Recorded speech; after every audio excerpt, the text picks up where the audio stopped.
It's Scott once again, and as you can see, I'm driving. You may have seen a post already like this, a video like this already. Not sure if I'll release the other one I've done so far today, or what order I'll release them if I do release them both. But I am driving back from Montana and Wyoming, where I was speaking. I'm heading back down to Georgia, and so I thought I've got some ideas and I wanted to go ahead and just talk about them and get them on here and get them out to you. So this one is about a book that a friend of mine gave me while I was back there that I started reading. I am 2 chapters into it, and already I'm loving it, and I know I'm going to love the whole book. The book is called The Compound Effect by Darren Hardy. He's the founder and probably owner, CEO, whatever you call him, of Success Magazine, as well as a variety of other things. Very successful dude. And he is taught, he's the premise of the book, from what my friend told me, and then what I am seeing already from the start, is this concept of the compound effect. Is you take small steps, small incremental steps that seem inconsequential, but over the course of time, they compound and they build upon themselves. He made an interesting point early in the book.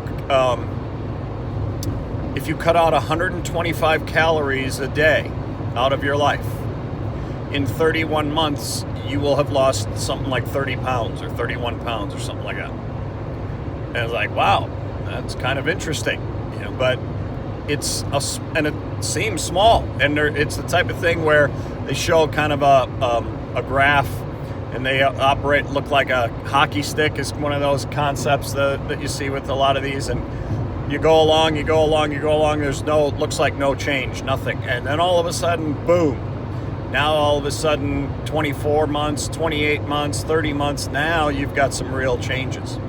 And so I'm loving the concept in there and the ideas in there. And what I want to talk about right now is his point about choices.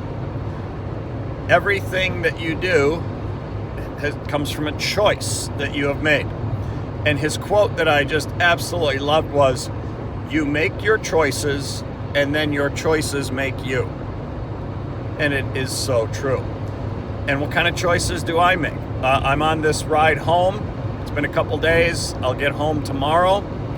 My food choices have been horrendous. They're terrible. And I need to make some changes. My food choices have not been as good as they could be for a while, actually, but especially on this type of a drive home. In fact, one of the exercises that he talks about doing is, for instance, if you're trying to lose weight or whatever, is write down every single thing you eat for a week, and then you expand that to 3 weeks eventually, but write everything down. And how it's amazing what you truly are putting into your body that you don't even realize, because you just you don't think about it, and it compounds. And so anyway, it's a really interesting concept, but that concept of choices, and what kind of choices are we making on a regular basis? What kind of choices are you making in terms of improving yourself as a coach, in terms of how you're treating your kids, in terms of how you're taking care of yourself, how you're taking care of your family, all those kinds of things. Those are huge elements, but they can be very small, seemingly inconsequential things that we are choosing to do or not to do, that over time add up. As I look back at 58 years old, I look back at decisions and choices I made over the last 10, 20, 30 years that back then I thought, what's the point? It's not going to matter that much. But had I done that thing, very small thing, incrementally over time, it would have been huge for me right now. And so that's the point in here.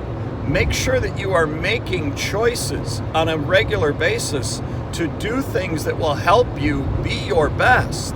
And they don't have to be very big things. They can be seemingly inconsequential things, but over time, they're going to add up. And this is a great message for our kids because they have so much time in front of them in their lives. And so it's a great message for our kids to hear that every choice they make, if they will continue to make the right choices, as small and seemingly inconsequential as they are, they're going to have huge impacts down the road for them. So I think that's a message that we need to be passing on to our kids, and something for you to talk to your kids about this next week, this next month, whenever you're back with them. You know, the habit types of things, the smaller choices that they make that become habits are going to be critical to their success. So anyway, kind of a cool concept. Thought you might like that, and we'll talk to you again next time.